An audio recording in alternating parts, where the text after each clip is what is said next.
Atenas, Grecia. Una ciudad que bulle con el comercio y la cultura.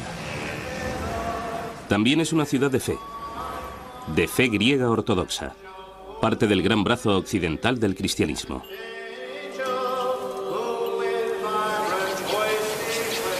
Pero aquí hubo otro mundo, del cual solo quedan fascinantes fragmentos.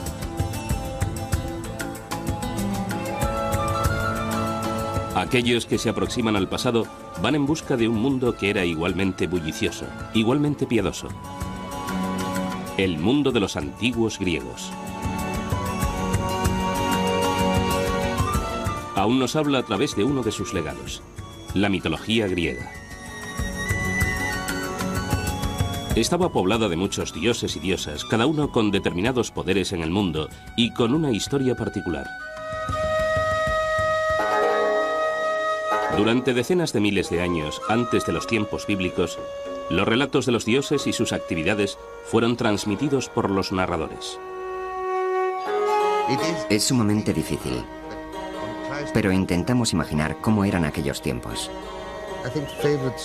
Si hago memoria, creo que mis historias favoritas sobre los dioses, las que más me hicieron pensar y más me impresionaron, fueron la de cómo Atenea nació de un dolor de cabeza de Zeus, la de Apolo, que fue un joven alocado, y luego se convirtió en el dios del orden, de la música y el arte, y la de Poseidón, que era el protector de nuestra capital, y además estaba a favor de la paz. Presidiendo a todos estaba Zeus, dios del cielo, dios del trueno. Zeus es un dios del cielo, y te encuentras en los dominios de Zeus cuando estás en plena naturaleza. Zeus ejercía algo de control sobre si tenías o no un buen día, o una buena o mala vida. Tenías dos frascos en el umbral. Uno contenía el bien y otro el mal. Y a cada hombre, Zeus le servía una porción de bien y otra de mal. Estaban Afrodita y Artemisa, dos caras de la misma moneda. Afrodita. ¿Y de qué es diosa? Es la diosa de la sexualidad. De la sexualidad femenina. Es la diosa de la belleza. Está relacionada con muchos temas de la fertilidad. En el otro extremo tenemos a Artemisa, que es una virgen muy casta. Y Apolo, quien, como todos los dioses y diosas de la antigua Grecia, tenía más de un poder. Él es el organizador, el civilizador.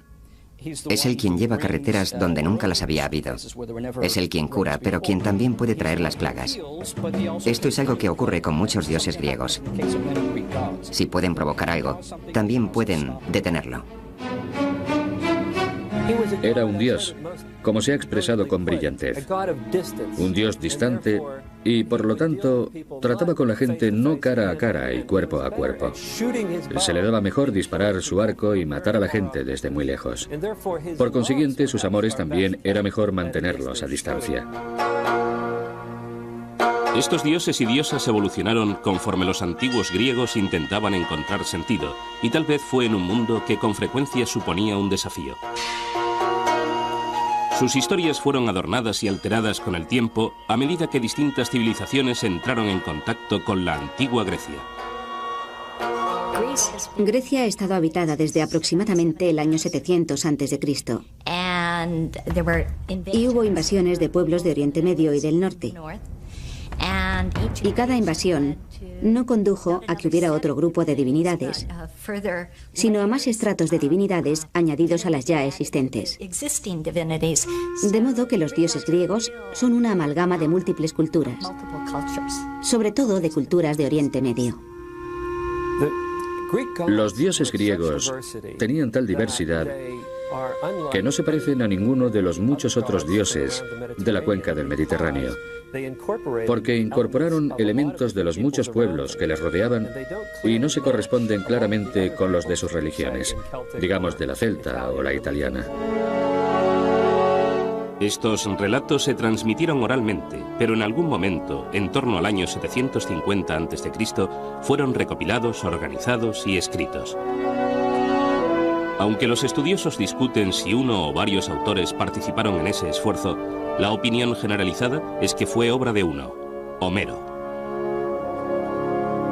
Que sepamos, la auténtica cristalización de la mitología griega tuvo lugar hacia los tiempos de Homero, en el año 750 a.C. Y con Homero encontramos la creación de la mitología griega y la de los dioses. Homero le dio sus dioses a los griegos. Él les dio, de hecho, lo más parecido a una Biblia que tuvieron los griegos. En el principio, nos dice Homero, estaba Océano, un espíritu con forma de un gran río circular e interminable que desembocaba en sí mismo. También había otra presencia, Tetis, a veces llamada la primera madre. Cuando finalmente se unieron, iniciaron la estirpe que con el tiempo produjo los dioses y diosas de los antiguos griegos. Unos 50 años después de Homero, el poeta Hesíodo escribió la Teogonía, en la que también describe la creación de los dioses. Pero según Hesíodo, el mundo empezó de otro modo.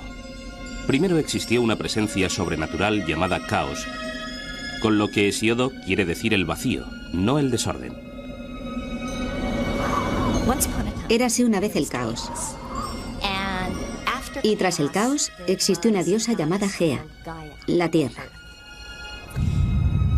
Y Gea se acostó, se casó y se unió a Urano, el cielo. Sin embargo, Urano no quería tener hijos. Se sentía amenazado por ellos e impidió que nacieran. Gea conspiró con Cronos, uno de sus hijos nonatos, quien castró a su padre, suponemos que desde el vientre de su madre.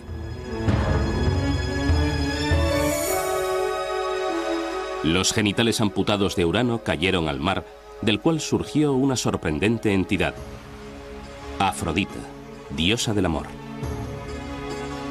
Estos relatos componen lo que se conoce como mitología griega, que se deriva de la palabra griega mitos. Da a entender algo falso. Pero para los antiguos griegos, estos relatos eran una cuestión de fe. Les ayudaron a explicar cómo y por qué el mundo funciona de la forma que lo hace. Curiosamente, el amor y la guerra, o la violencia y el sexo, están profundamente ligados en la mitología griega. No solo en esta, sino en diversas mitologías. ¿Por qué están conectadas estas dos cosas?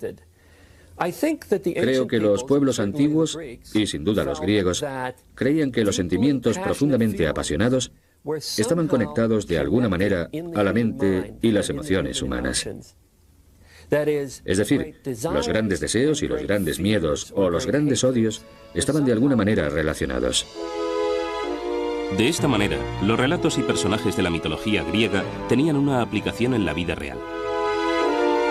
La historia de la creación de Hesíodo sigue narrando cómo Cronos libera a sus hermanos y hermanas del vientre de Gea. Esos seres serían conocidos como los titanes, nacidos solo después de que su padre fuera castrado.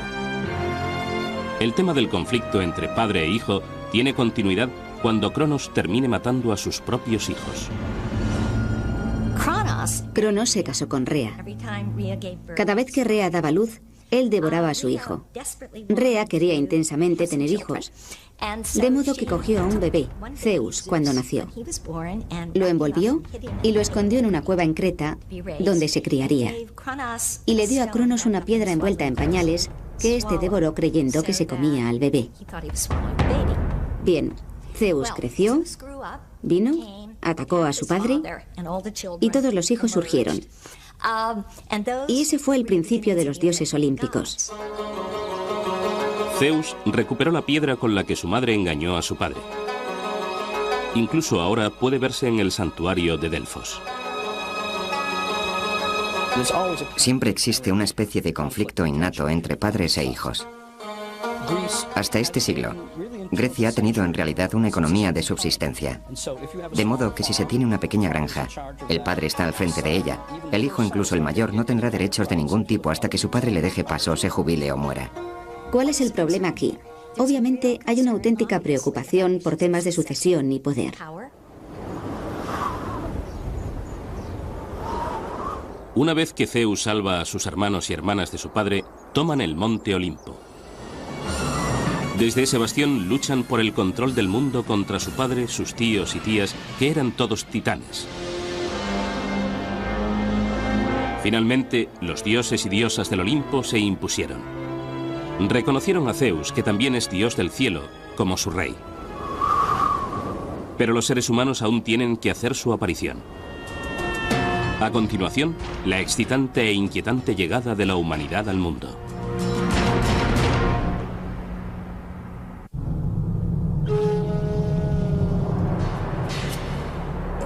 La narración de la creación en la mitología griega continúa en el relato de Hesíodo.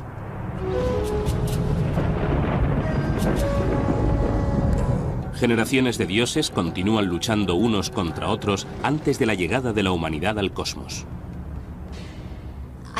Creo que dice algo muy interesante de una cultura. Si ésta considera como momentos de formación tanto los de conflicto como los de producción unificada, de producción pacífica. Cada vez que estudio o enseño un curso que trata de la mitología griega, no deja de abrumarme lo persistentes que son esos conflictos. Tras triunfar sobre los titanes, el gran dios Zeus se casa con Metis, una titán, y por lo tanto, su tía. Con el tiempo, tienen una hija que nace totalmente desarrollada y armada de su cabeza. Es Atenea, la diosa de los guerreros. Otros dioses y diosas se incorporan al mundo, cada uno con diferentes funciones. Todos tienen, no obstante, algo en común. Un atributo que los distingue de prácticamente todas las demás divinidades del mundo antiguo. Su imagen es humana. Si pensamos en la religión egipcia, con sus dioses que poseen cabezas de animales o cuerpos de diversos animales, o en las religiones acadias, mesopotámicas o hititas, en la que vemos a divinidades asociadas con leones y otros animales feroces, la decisión de los griegos de representar de alguna manera a sus dioses como griegos es una auténtica innovación. No estamos del todo seguros de dónde procede. Cuando pensamos en la divinidad, hablamos de lo desconocido. Y solo se puede hablar de lo desconocido en términos de lo desconocido. En la Biblia hebrea, en el Génesis, dice que Dios bajó a la tierra y anduvo en el jardín del Edén por la tarde cuando hacía fresco. Es casi imposible hablar de divinidades sin hacer algo así. Xenófanes dijo que si los caballos pudieran dibujar, dibujarían sus dioses como caballos. En la narración de Homero, no es hasta que los dioses y diosas se instalan en el monte Olimpo cuando empieza a desarrollarse la historia de los seres humanos. Los relatos judeocristianos del principio del mundo culminan en la creación del hombre por Dios, al que se le da el dominio sobre todas las demás criaturas en la tierra. Sin embargo, los antiguos griegos creen que el nacimiento de los humanos reviste poca importancia para el cosmos. Aunque los griegos tenían un universo centrado en los humanos, su visión del hombre fue casi una idea de último momento. Era una criatura insignificante en el universo, algo ciertamente menor que los dioses. Luego, la creación de los humanos tenía que ocupar un segundo o tercer lugar en el mundo griego del cosmos y las deidades olímpicas. ¿Por qué se le dio a la creación del hombre un papel tan pequeño en la creación del universo? Podría deberse a que los griegos dieron por sentado que los humanos siempre habían existido, que los seres humanos eran en efecto tan importantes que nunca hubo una etapa en la que no existieran. Esto no deja de ser aún un misterio.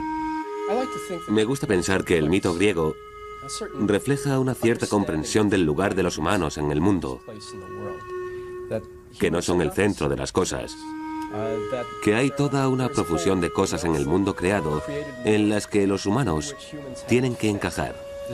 Esto supone un gran contraste con un buen número de culturas y sistemas de creencias.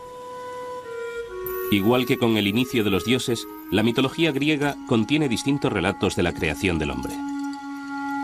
En ninguno de ellos los inicios de la humanidad son prometedores.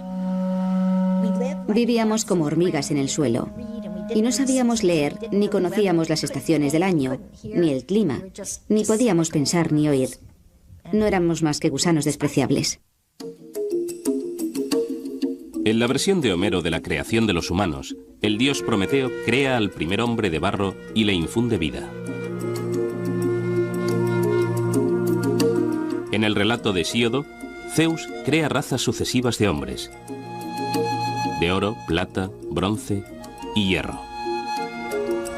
Parece que cada raza simbolizaba distintos aspectos de la condición humana. La primera raza de hombres está hecha de oro. Su vida es fácil, sus cosechas son abundantes. Literalmente festejaban con los dioses.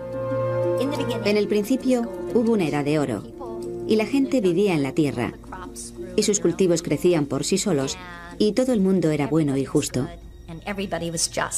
Toda esa gente simplemente desapareció al cabo de un tiempo. La raza de oro parece haber vivido una historia perfecta, por lo visto, en un paraíso. Y sin embargo, esta raza desaparece sin explicación. En el relato bíblico del paraíso, las penurias de la vida se ven como resultado de la caída en desgracia de Adán y Eva en el jardín del Edén. Para la desaparición de la raza de oro de la mitología griega no hay tal explicación.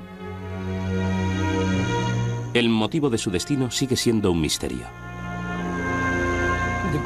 El sistema griego en el que los humanos y su creación no son tema de preocupación difiere mucho de lo que se encuentra en el Génesis, donde tenemos toda esa atención en la creación del primer hombre. Claro está, en el Génesis está relacionada con lo que sigue, con qué pasó después de que la primera pareja desobedeciera a Dios. En los mitos griegos, desobedecer a los dioses no es un problema tan grande como en el Génesis. Entonces, ¿por qué Hesíodo no tiene una respuesta? ¿O por qué no nos da una respuesta a por qué la raza de oro desapareció? Teniendo el mito judeocristiano de la expulsión del jardín del Edén, porque evidentemente eso fue culpa de Adán y Eva. Lo que esto significa es que no hay una buena explicación a por qué el mundo es tan difícil ahora, a por qué los humanos tienen tantos problemas. Cuando la raza de oro se extingue, Zeus crea a los hombres de plata. Pero esa raza no es muy evolucionada. Los hombres de la Edad de Plata fueron bebés mucho tiempo y luego tuvieron un corto periodo de madurez para después sufrir una vejez espantosa y desaparecer bajo tierra. Eran más arrogantes y no adoraban a sus dioses lo suficiente. A continuación llegaron los hombres de bronce, que se exterminaron a sí mismos en constantes guerras. Finalmente apareció la raza de hombres que viven hoy día. De ellos se dice que son hombres de hierro. Así que, en esencia, la historia de la degeneración se ha trasladado a la era actual, donde muestra un equilibrio entre las diversas visiones de las cosas importantes de la vida para los griegos. A saber, su actitud hacia los dioses y hacia la guerra y hacia luchar por su ciudad-estado y sobre cómo congeniar o no los unos con los otros. Curiosamente, todas estas historias explican la creación de solo la mitad de la raza humana, el hombre. La mujer es creada como una desgracia, un castigo, y todo por un engaño. La primera mujer fue enviada a la Tierra como un castigo a la humanidad. Esto suena increíblemente misógino, y fue una historia inconcebiblemente misógina por parte de Hesíodo, que la contó en el año 700 a.C. Pero cuenta la historia que uno de los dioses, Prometeo, intentó engañar al amo y señor de todo el cosmos, Zeus. Prometeo es el dios embaucador. Es un dios listo. Prometeo significa previsión. Mató a una oveja y cogió al animal y toda su estupenda y sabrosa carne y la metió en su repugnante vientre. Y cogió todos los huesos pelados y los envolvió en hermosa, blanca y reluciente grasa, que, claro está, es lo que arde en el sacrificio. Y le presentó los 2 paquetes a Zeus y le dijo: elige. Zeus sabe que Prometeo le está engañando, que representa a la humanidad. Como represalia, Zeus castiga a los hombres quitándoles el fuego. A su vez, Prometeo roba el fuego y se lo devuelve a la humanidad.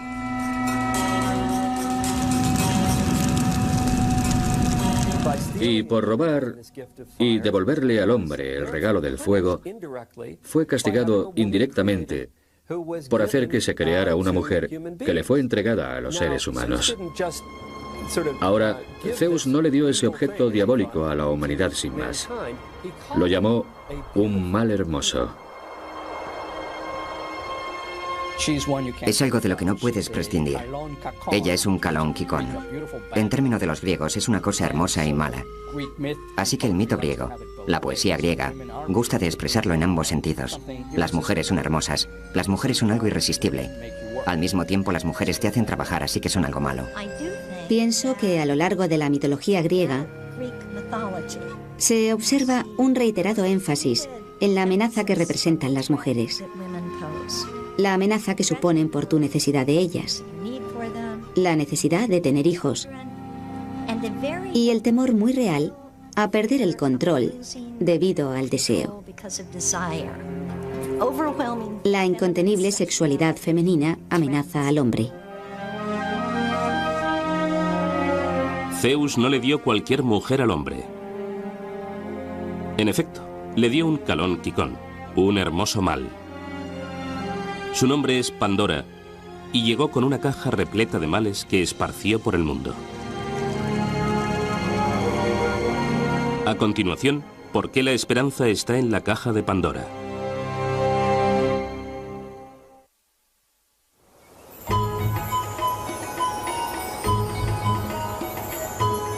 La primera mujer en la mitología griega es Pandora, y su historia recuerda la de Eva y el fruto prohibido en el jardín del Edén.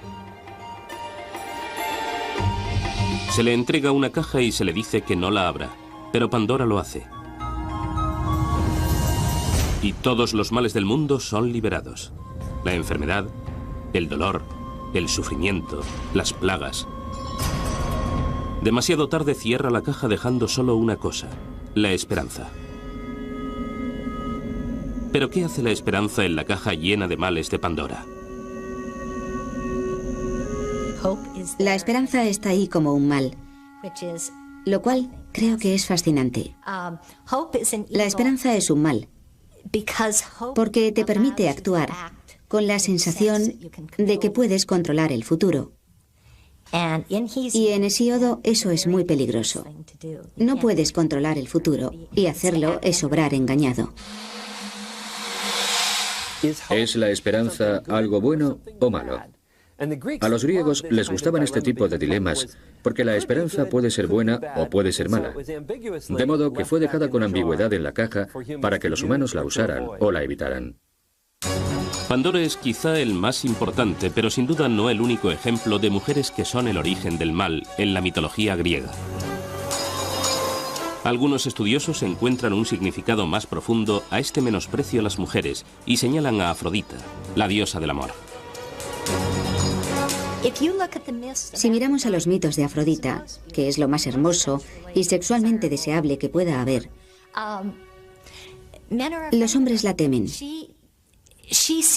Vio a un hombre, un ser humano, Anquises, en una colina a las afueras de Troya y quiere acostarse con él. Se le aproxima y él le dice: «Eres demasiado hermosa para ser humana. Tienes que ser una diosa y no quiero acostarme contigo». Y ella le responde: «No, solo soy una doncella de los alrededores». De modo que se acuestan y cuando él despierta, ella ya ha adoptado su personalidad de diosa y él se aterra.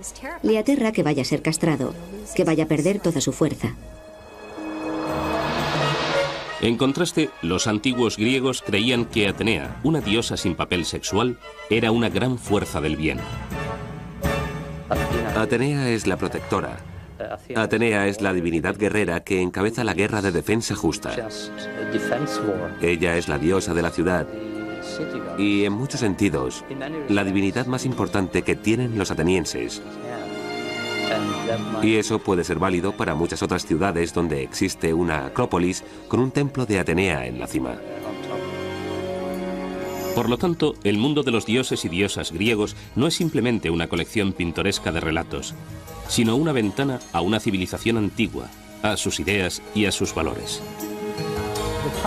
El tipo de pensamiento indirecto que se observa en los mitos, el tipo de narraciones que saltan de un sitio al otro, que introduce criaturas extrañas, se parecen mucho a los sueños. De modo que creo que la pregunta es si los mitos griegos son de alguna forma la conciencia colectiva de la civilización griega, en una época temprana. De forma consciente o inconsciente, los dioses están muy presentes en la vida cotidiana de los antiguos griegos. En cada montaña, en cada planta, en cada una de las emociones que experimentaban, pensaban que detrás había un dios controlándolo todo.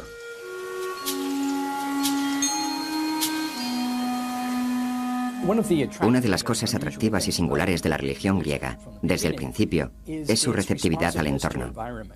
Por ejemplo, hay ninfas que viven en lugares húmedos, ninfas de los árboles. Hay un reconocimiento de que los ríos son una especie de fuerza religiosa. De esta forma, la religión griega tiene una cierta relación con la ecología moderna. Un reconocimiento de que hay lugares concretos que tienen un valor. Una especie de cualidad divina. Una cualidad sagrada. Los griegos tenían términos concretos para sagrado. De hecho, tenían varios términos para sagrado. Uno de ellos es Iros. Iros significa que pertenece a los dioses. En realidad, la palabra griega para religión es tagira, las cosas sagradas. De manera que las historias en la mitología griega se usan para explicar un mundo a menudo difícil y aleatorio.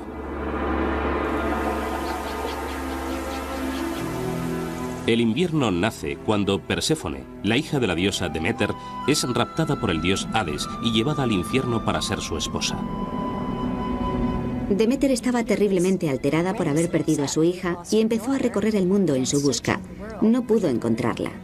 Lloró, gimió, los cultivos no crecieron y por lo tanto los dioses no recibían suficientes sacrificios.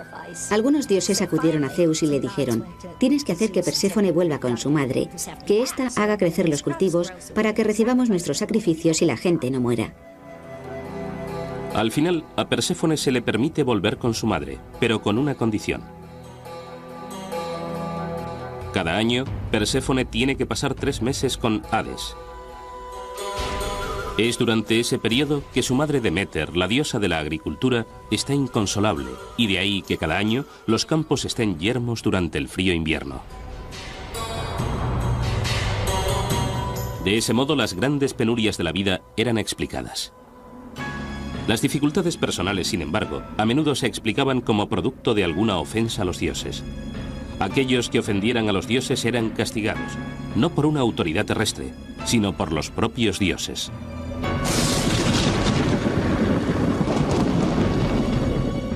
Hay en efecto una palabra griega, desidinomia, que significa temor a los dioses o respeto a los dioses.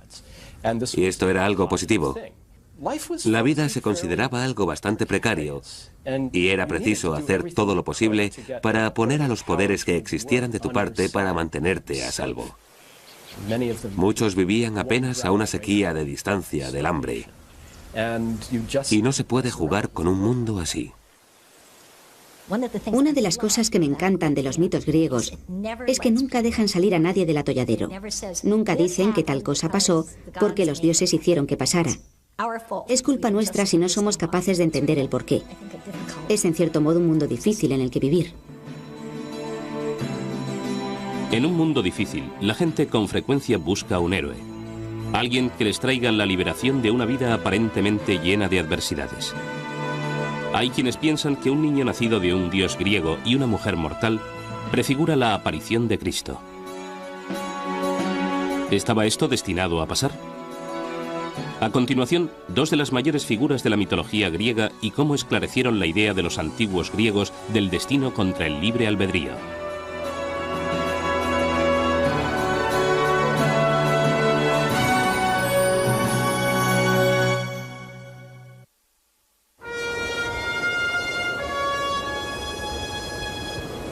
Una de las figuras más famosas de la mitología griega pudo haber contribuido a preparar el terreno para un acontecimiento posterior fundamental en la historia humana.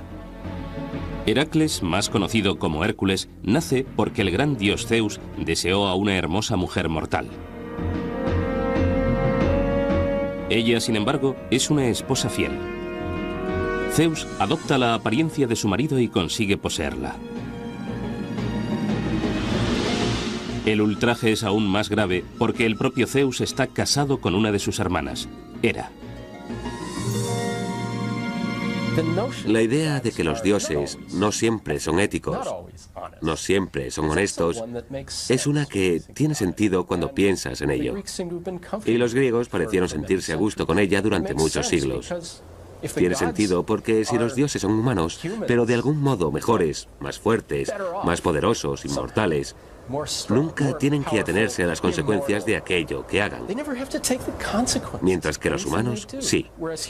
El peso de obrar éticamente, de pensar en las consecuencias, recae en los humanos, no en los dioses.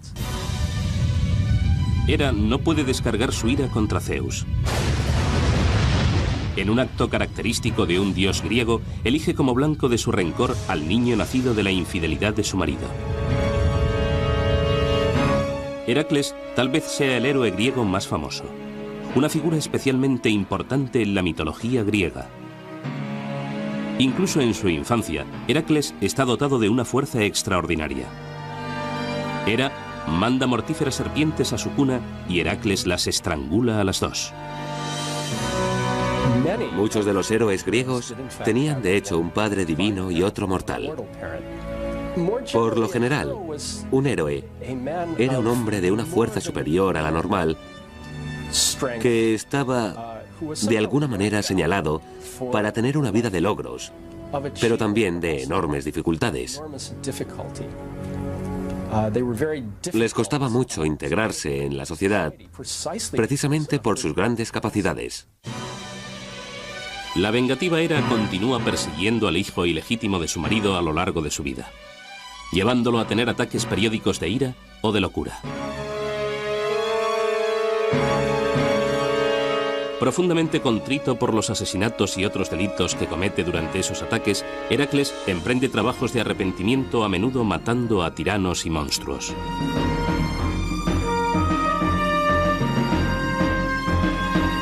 Al final de su vida, a Heracles le es concedida la inmortalidad y llevado por su padre, Zeus, a vivir con él en el monte Olimpo.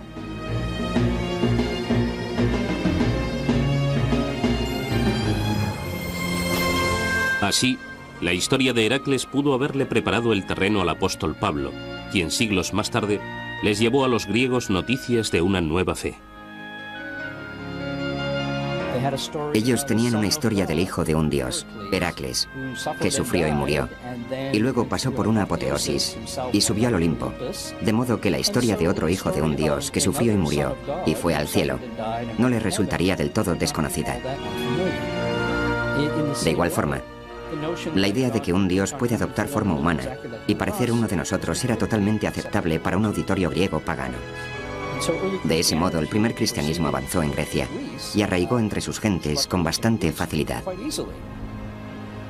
No exactamente la figura de Cristo, sino con elementos de él, porque era alguien que a través de esfuerzos, sufrimiento, trabajo y lealtad alcanzó la divinidad. Aunque Heracles es excepcional, solo es uno de los muchos héroes que anduvieron entre los mortales. Están Aquiles y Ulises, grandes guerreros de la guerra de Troya, y Teseo, cuyas hazañas incluyen matar al temible Minotauro, la criatura que se daba festines con la carne de jóvenes griegos. Pero los héroes no tenían que ser hijos de los dioses. Tampoco eran heroicos en los términos actuales, exponerse a graves peligros por los demás. Para los antiguos griegos, un héroe era alguien que rompía los lazos con la vida normal, pasara lo que pasara. No es necesario que un héroe descienda de un dios o una diosa. Ni siquiera es necesario que un héroe haga algo bueno en la vida. De modo que una hazaña es más hacer algo extraordinario y ser reconocido por ello. Ahora bien, ese hecho extraordinario, realizado por un héroe, podía ser matar a un grupo de enemigos, o matar a gente en su propia comunidad de una forma tan extraña que hubiera que consultar a los dioses. Así que los héroes son individuos raros y peligrosos, extraordinarios, pero no forzosamente extraordinariamente buenos. Los héroes son en realidad proyecciones de lo que supone ser humano en gran escala. Ellos concentran tanto el gran potencial de los seres humanos en su mejor momento como la vulnerabilidad de los humanos. Otro héroe insólito es Edipo, que mata a su padre y se casa con su madre. Habiendo cumplido con su terrible destino, Edipo se ciega y busca la redención. Es una historia inmortal que habla del lado más oscuro de los sentimientos entre padres e hijos. Creo que indudablemente había un hilo conductor en la cultura griega y en su mitología que estaba interesado en el conflicto entre padres e hijos. Está claro que Sigmund Freud, lo notó y se aprovechó de la historia de Edipo para su complejo de Edipo. Y también creo que había un hilo conductor en el conflicto generacional al que los griegos temían, pero que al mismo tiempo admitían como auténtico. La historia de Edipo y sus padres plantea otra pregunta eterna. ¿Están las vidas de los humanos predestinadas? ¿O tienen los humanos la facultad de obrar con libre albedrío? Edipo es alguien que por motivos que jamás se revelan, está destinado a matar a su padre y casarse con su madre.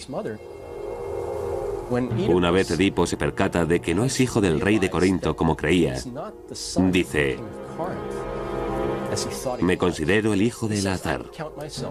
Y con azar quiere decir algo muy aleatorio. No existe un plan. Al final de la obra resulta que todo cuanto ha hecho se ha ajustado a un plan. Y si él es el hijo del azar, es el azar en el sentido de que está íntimamente ligado al destino. Él, Edipo, el hombre, tomó decisiones. Cuando se enteró de que iba a matar a su padre y casarse con su madre, huyó de su casa sin saber que era adoptado. Y claro está, encuentra a su padre en el camino y lo mata. Y luego llega a la ciudad y se casa con su madre. Él elige irse de su casa. Hizo algo terrible, pero no con el ánimo de hacer algo malo. Y el destino no le hizo hacerlo.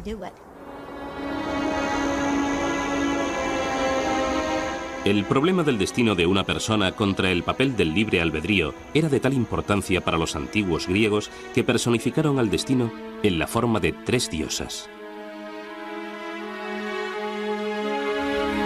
Cuando leemos la poesía de Homero, parece que fluye en 2 direcciones. Por un lado, las Parcas son 3 mujeres: Cloto, Láquesis y Atropos. Sus nombres significan la tejedora, la controladora, y no hay vuelta atrás. Ellas tejen un hilo para la vida de cada persona cuando nace y determinan cuándo la vida de esa persona tendrá fin. Por otro lado, vemos en la poesía de Homero que el destino es un poder superior a los dioses. Los dioses se inclinan ante el destino en varias ocasiones. Podemos mirar la historia de Edipo y hablar del destino. ¿Estaba predestinado a matar a su padre y casarse con su madre? Sí. ¿Qué significa eso? ¿Supone eso que no tenía libre albedrío? No, no significa eso, significa que eso era lo que iba a pasar. Los griegos tenían una visión muy compleja de cómo funcionaba el mundo. Por un lado, los dioses controlaban muchos de los actos de los seres humanos o tenían un efecto sobre ellos. Pero sin embargo, los humanos también podían controlar sus propios destinos individuales y muchas veces tener la última palabra. De modo que existe una curiosa relación entre lo que controlan los dioses y lo que controlan los humanos. Y sabéis que esa ambigüedad les encantaba. De ese modo, los antiguos griegos aceptaron el hecho de que no había garantías en la vida. Algunas de sus preocupaciones parecen inquietantemente familiares hoy en día. Esa conciencia que tienen los griegos de que no se pueden tener demasiadas generaciones a la vez en el mundo está incluso expresada en un mito. el mito del comienzo de la guerra de Troya, que dice que la tierra estaba cargada con demasiadas personas, y clamó a Zeus que la liberara de esa carga. De manera que Zeus inventó la guerra de Troya para deshacerse de mucha gente. En el próximo programa, los defectos y puntos débiles de las divinidades griegas y por qué unos dioses imperfectos eran perfectamente comprensibles para los antiguos griegos.